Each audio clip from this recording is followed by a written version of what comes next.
Hola, ¿qué tal amigos? Sean bienvenidos a un nuevo video y hoy vamos a hablar acerca de el motivo de consulta manifiesto y el motivo de consulta latente. También lo podemos identificar como el problema o el conflicto, el síntoma manifiesto y el síntoma latente.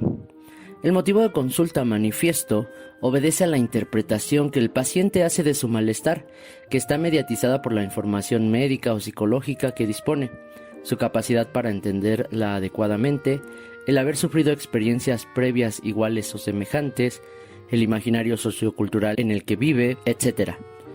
Por ejemplo, un paciente, vamos a llamarle Miguel, alega que ha acudido a consultar porque no puede controlar sus enfados, que a veces le llevan a sentirse muy agresivo con las personas de su entorno.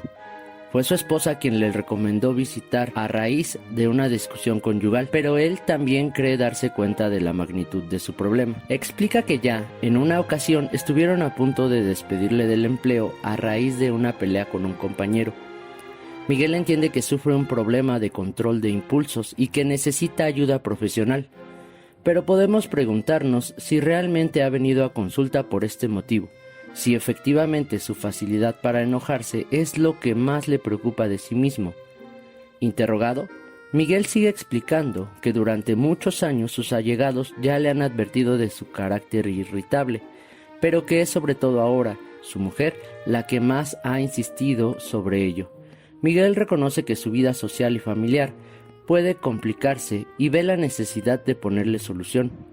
No obstante, hasta ese punto, lo que sabemos del motivo de consulta de Miguel es la interpretación que sus allegados han hecho del aspecto manifiesto de su problema, su carácter violento.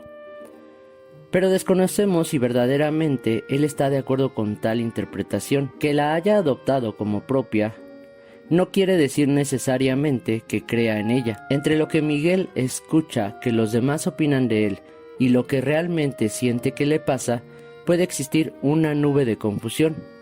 El psiquismo está constituido por una compleja interrelación de ideas y sentimientos referidos a uno mismo y al entorno, que tienen que ver con el presente, el pasado y el futuro, mediatizados por la experiencia y la relación con los demás y el universo circuncidante. Ver las cosas claras a través de este entramado no siempre resulta fácil. La diferencia fundamental entre los conceptos motivo de consulta manifiesto y motivo de consulta latente es que el segundo hace referencia a la percepción subjetiva del motivo de consulta.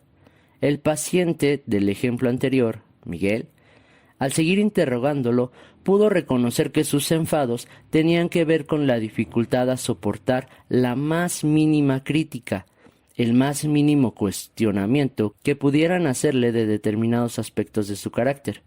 Sin duda que ha acudido porque sufre, pero no parece ser su conducta agresiva el principal motivo de ello.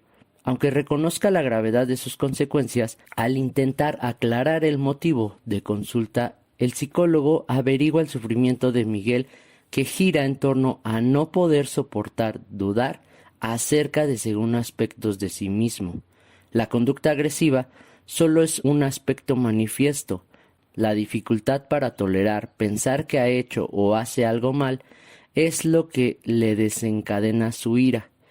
Ese es el motivo de consulta latente. Existen situaciones en las que es probable la existencia de un motivo de consulta latente distinto al manifiesto, además de que el motivo de consulta manifiesto parece irracional o extraño en relación al contexto que se produce. Veamos otro ejemplo. Una paciente, vamos a llamarla Laura, acudió a consultar excusándose de que lo único que deseaba era que le aconsejaran algún libro de autoayuda para resolver el problema que le afectaba, que ella calificaba de simple y sin importancia, y que no merecía que ningún especialista le dedicara tiempo. Al parecer, la misma petición ya la había formulado al médico de cabecera y al psiquiatra que la habían atendido anteriormente, pero, según Laura, estos no conocían ningún título y decidieron derivarla.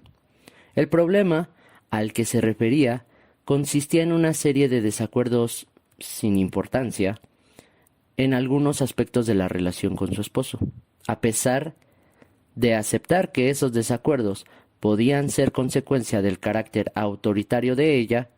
Como ya varios amigos le habían sugerido, consideraba que en realidad era su marido quien más le afectaba, que respondía acobardándose. Hasta este punto, parece claro que el motivo de consulta de Laura es ser aconsejada por un psicólogo al leer algún libro de autoayuda especializado en problemas de pareja. Pero si tenemos en cuenta que el médico de cabecera y el psiquiatra que la habían atendido anteriormente prefirieron enviarla con una consulta al psicólogo antes de darle la dirección de algún librero, es que algún motivo clínico debieron considerar. Por otro lado, si Laura aguardó el protocolo médico de cabecera, psiquiatra y psicólogo con sus respectivos días, semanas o meses de espera antes de ser atendida por cada uno de ellos, sería porque tal vez detrás de la demanda de un libro de autoayuda se escondía otra demanda más angustiante.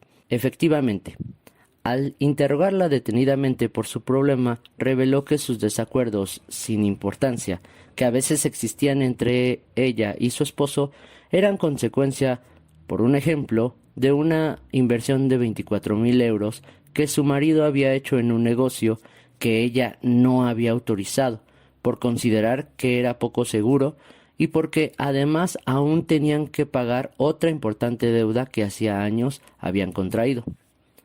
Todo ello teniendo la responsabilidad de cuidar y educar a 3 hijos de 7, 4 y 2 años de edad respectivamente. Llegando a este punto, el paciente pudo reconocer que independientemente de cómo reaccionara su esposo al carácter hostil de ella, lo cierto es que también sufría por el carácter de él. Esconder esta preocupación detrás de la petición de un libro de autoayuda puede entenderse como un intento de minimizar la importancia que daba a los problemas que tenía con su esposo, con el fin de ocultarse a sí misma el dolor y la rabia que su impotencia ante ello le producía. Pretender resolver tales problemas mediante un libro de autoayuda era algo así como querer vaciar el agua de una piscina con una cuchara, no reconociendo que ahí hay agua suficiente como para poder ahogarse. Debemos tener en cuenta que cuando el paciente asiste a terapia, muestra poca convicción o preocupación por el problema que manifiesta estar sufriendo, lo plantea de forma contradictoria o muestra pocos detalles del mismo. Esto porque el ego se siente lastimado y parece atesorar ese problema y ese conflicto. Es muy importante que el profesional identifique ese problema latente, ya que es el problema de raíz y de esa manera puede tener mejores resultados. Hasta aquí este video hablando de los problemas o conflictos latentes y manifiestos. Espero te haya gustado. Te invito a que dejes algún comentario referente al tema y si tienes alguna otra duda, también lo puedes hacer.